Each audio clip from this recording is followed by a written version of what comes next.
జగన్ గారి ఓటమికి కారణాలు మదిస్తూ ఉంటే ఒక్కొక్కటి కొత్త కొత్త విషయాలు అయితే బయటపడుతున్నాయండి. ఏడాదిన్నర అవుతుంది పరిపాలన ప్రారంభించి కూటమి ప్రభుత్వం. కానీ జగన్మోహన్ రెడ్డి గారి ఓటమికి కావాల్సినటువంటి ఏదైతే జరిగిందో ఆ కారణం ఒక్కొక్కటి ఇప్పుడు తాజాగా బయటపడుతున్నాయని చెప్పాలా. ఏదైతే ఇప్పుడు అంటే ఆ 3 రోజులు ఏదైతే జగన్ గారి ఓటమికి కారణం ఆ 3 రోజులునా అని నేను అన్నానో ఆ 3 రోజుల్లోనే మొత్తం అంతా జరిగిందేమో, ఈ ప్లానింగ్ అంతా కూడా ఆ 3 రోజుల్లోనే జరిగిందేమో అని ఒక అనుమానం అయితే కనుక అనిపిస్తుంది. ఏంటి జగన్ గారి ఓటమికి ఆ 3 రోజుల కారణానికి సంబంధాలు ఏంటి? అసలు ఏం జరిగింది ఆ 3 రోజుల్లో ఏంటనేది మనం మాట్లాడుకోబోయే ముందు ఫస్ట్ అయితే కనుక తెలుగు వాళ్ళు ఎక్కడున్నా సరే ఈ వీడియో చేరాలంటే కనుక మీ బాధ్యతగా ఫస్ట్ లైక్ చేయండి. లైక్ చేయడం వల్ల ఎక్కువ మందికి ఇన్ఫర్మేషన్ షేర్ అవుతుంది.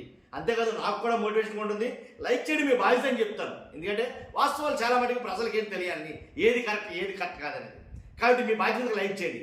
కొత్తగా మన ఛానల్ చూస్తే పక్కాగా సబ్స్క్రైబ్ చేయండి. మీ అమూల్యమైన అభిప్రాయాన్ని కామెంట్ రూపంలో తెలియజేయండి. అంటే అంతేకాదు షేర్ చేయడానికి చూడండి ఒకసారి. ఏదైతే జగన్ గారి ఓటమికి ఆ 3 రోజులే కారణం అంటే కనుక అసలు ఏంటి ఆ 3 రోజులు ఏం జరిగిందంటే, పోలింగ్ రోజు ఏదైతే 13/5/2024 ఎలక్షన్ జరిగిందో ఆ పోలింగ్ రోజు సాయంత్రం అంటే 7 గంటలకి ఈసీ ఎలక్షన్ కమిషన్ ఏం చెప్పింది అంటే మొత్తం అంతా లెక్క పెట్టుకుని తాజాగా ఒక విషయం అయితే చెప్పింది. ఏంటది? ఇంచుమించుగా ఆంధ్రప్రదేశ్లో పోలింగ్ పర్సంటేజ్ 68.13 అనేది ఈసీ ప్రకటించింది. చాలా చిక్కగా 68.13 అని చెప్పింది. పోలింగ్ రోజు జరిగిన రోజు సాయంత్రం చెప్పనమాట. కాబట్టి అంటే సుమారు అంటే 68.13 అంటే సుమారు 2.80 లక్షలు అంటే 2,80,000 ఓట్లు పోలైనట్టు చెప్పడమే జరిగింది. కానీ జగన్ గారి ఓటమికి దీనికి సంబంధం ఏంటి? ఈసీ ఉన్నదే కదా చెప్పింది. ఆ రోజు వరకు పోలింగ్ సాయంకాలం వరకు 7ంటికి అనౌన్స్ చేసిన ఏదైతే 68.13 ఉందో అది పోలింగ్ పర్సంటేజ్ చెప్తుంది కదా. దీంట్లో జగన్ గారి ఓటమికి సంబంధం ఏంటి అని అంటే కనుక అదే చెప్తున్నా. జగన్ గారి ఓటమికి ఆ 3 రోజుల్లోనే ఎందుకన్నానంటే పోలింగ్ జరిగిన రోజు నుంచి 3 రోజుల తర్వాత చావు కబురు చల్లగా చెప్పినట్టు ఈసీ ఇంకొకసారి ఏంటి పోలింగ్ పర్సంటేజ్ గురించి చెప్పడం అయితే జరిగింది. ఏం చెప్పింది? అబ్బాబే కాదు తప్పైపోయింది. ఏదైతే పోలింగ్ జరిగిన రోజు సాయంత్రం 7 గంటలకు చెప్పామో 68.13 అని అది కాదు అసలు ఎంత పోలైందంటే 81.86% పోలైంది అని ఎలక్షన్ కమిషన్ చాలా తాజీగా చాలా నింపాదిగా అయితే కనుక చెప్పింది. అంతకుముందు చెప్పిన దానికి ఇప్పుడు చెప్పిన దానికి చాలా వ్యత్యాసం ఉంది. మీరు అబ్జర్వ్ చేస్తే 68.13 ఎక్కడ, 81.86 ఎక్కడ, చాలా తేడా ఉంది కదా. అంటే ఈ లెక్కను చూస్తే పోలైన ఓట్లు ఎన్ని వస్తున్నాయి? 3,38,38,339.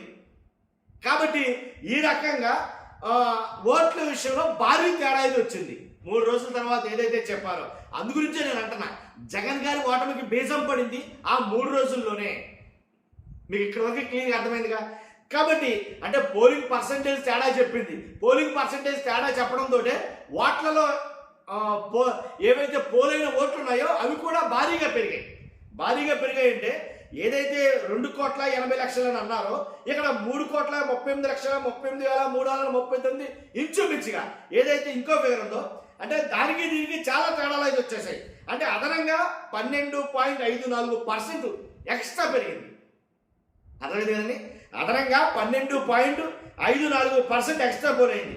ఇదే విషయాన్ని ఎవరైతే విఎఫ్డి ఓట్ ఫర్ డెమోక్రసీ ఎవరైతే ఉన్నారో వాళ్ళు చెప్పిన మాట ఏంటంటే ఇదే విషయాన్ని వెలుగులోకి తీసుకొచ్చారు.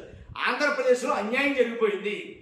ఆంధ్రప్రదేశ్లో మన మామూలు జరిగిన అన్యాయం మామూలు విషయం కాదు, మహా భయంకరమైన అన్యాయం అయితే జరిగింది. ఒక పార్టీ మొత్తం తునాతునకలైపోయి మళ్ళీ ఇంకో పార్టీ అధికారంలోకి వచ్చే పరిస్థితి ఏర్పడింది అని అయితే చెప్పడం జరిగింది. ఎలా చెప్పింది అంటే కనుక ఎందుకని అంత అనుమానం వచ్చింది? అది రిప్రజెంటేషన్ ఇచ్చింది ఎలక్షన్ కమిషన్కి, వాళ్ళు వినకపోతే ప్రెస్ మీట్ పెట్టింది. ప్రెస్ మీట్ పెట్టినా సరే ఏం చేయలేని పరిస్థితులు ఎలక్షన్ కమిషన్ దీని మీద మిన్నకుండిపోయింది తప్ప ఎలాంటి చర్యలు తీసుకోలేదు అప్పటి నుంచి ఎప్పటి వరకు కూడా. కాబట్టి ఓట్ ఫర్ డెమోక్రసీ ఎప్పటికీ పోరాడుతుంది ఆ విషయం మీద. ఇంకోటి 48 లక్షల ఓట్లు ఎలా పెరిగాయి ఈ 3 రోజుల్లో? అర్థమైందిగా. అందుకనే జగన్ గారు ఓటమికి కారణం ఆ 3 రోజులు. ఆ 3 రోజుల్లో 48 లక్షల ఓట్లు అమాంతంగా ఎలా పెరిగిపోయాయి? ఇక్కడ నాకు ఒక డౌట్ ఉండిపోయింది.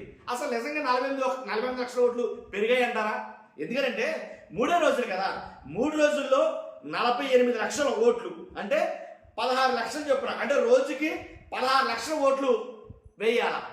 ఈవీఎంలో 16 లక్షల ఓట్లు రోజుకి వేస్తే 48 లక్షలు అయింది. 3 ఇంటూ 48 లక్షలు అండి, 3 డివైడెడ్ బై 48 లక్షలు కొడితే 16 లక్షలు వచ్చింది. కానీ ఒక్కో పోలింగ్ స్టేషన్లో పోల్ అయ్యే గరిష్ట ఓట్ల సంఖ్య 2024లోనే కోర్టుకి వెళ్తే సుప్రీంకోర్టు అడిగితే ఈసీ చెప్పిన సమాధానాలు కొన్ని ఉన్నాయి. ఏంటంటే కనుక ఒక్కో పోలింగ్ స్టేషన్లో పోల్ అయ్యే గరిష్ట ఓట్ల సంఖ్య 1200 నుంచి 1500కు పెంచారు. అప్పట్లోనే 1200 ఓట్లు యాక్చువల్గా 1200తో పాటు 1200 కాదు 1500 ఓట్ల వరకు వేయొచ్చు గరిష్టంగా ఒక్కో పోలింగ్ స్టేషన్లో అనేది ఎన్నికల సంఘం తీసుకున్న ఆ నిర్ణయం దాంట్లో హేతుబద్ధత లేదని సుప్రీంకోర్టు తెలియజేయడం జరిగింది.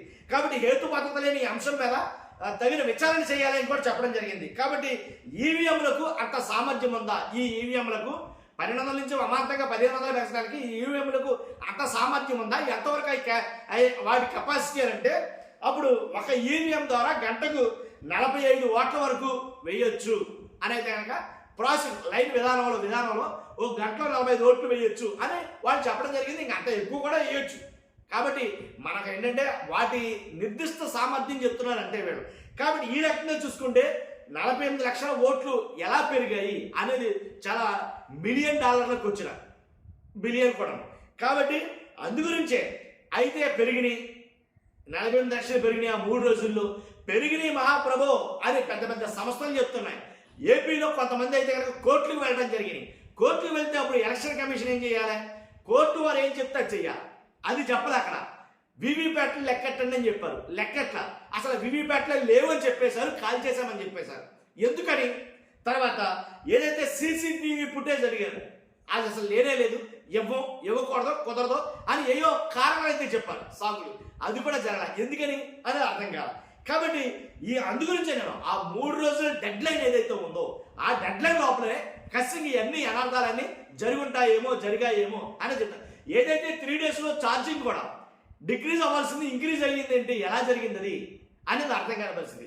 కాబట్టే జగన్మోహన్ రెడ్డి గారి ఓటమికి ఖచ్చితంగా ఈ 3 రోజులు అనేవి 100% ఈ 3 రోజులు ఖచ్చితంగా జరిగి ఉంటాయి అనేది నా అభిప్రాయం. కాబట్టి పోలింగ్ రోజు నుంచి ఎప్పటి వరకు 100% పోలింగ్ రోజు నుంచి దాని తర్వాత వరకు సాయంత్రం ఏదైతే 7 గంటలకు చెప్పారో అది 68.13% అని అన్నది అదే కరెక్ట్ అని నన్ను అడిగితే కనుక పచ్చి నిజమేంటంటే కనుక పోలింగ్ రోజు సాయంత్రం 7 గంటలకు చెప్పిన ఏదైతే పోలింగ్ జరిగిన ఆ పర్సంటేజ్ ఉందో 68.13 అదే నిజమయ్యి ఉంటుంది అని నా అభిప్రాయం. అంతేకాదు 2,80,00,000 ఓట్లు పోలయ్యాయి అని అన్నదే నిజమై ఉంటుందేమో.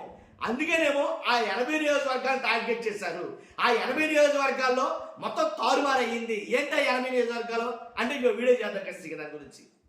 కానీ ఫస్ట్ ఏదైనా మనం చెప్పాల్సిన విషయం ఇది జరిగింది. కానీ ఆ 3 రోజులు జగన్మోహన్ రెడ్డి గారి మొత్తం మారడానికి కారణమయ్యాయేమో. ఈవీఎంలే కావచ్చు, జగన్మోహన్ రెడ్డి గారు ఓటమి కావచ్చు, ఇంకేదైనా సరే. కాబట్టి ఖచ్చితంగా జరిగిందైతే అది చూస్తున్నా. మీరు అందరూ కూడా మీ అభిప్రాయాలు కూడా ఖచ్చితంగా కామెంట్ రూపంలో తెలియజేయండి. ఏంటి ఫస్ట్ ఏదైనా లైక్ చేయండి. అంతేకాదు కొత్తగా మన ఛానల్ చూస్తే పక్కగా సబ్స్క్రైబ్ చేయండి. Thank you very much.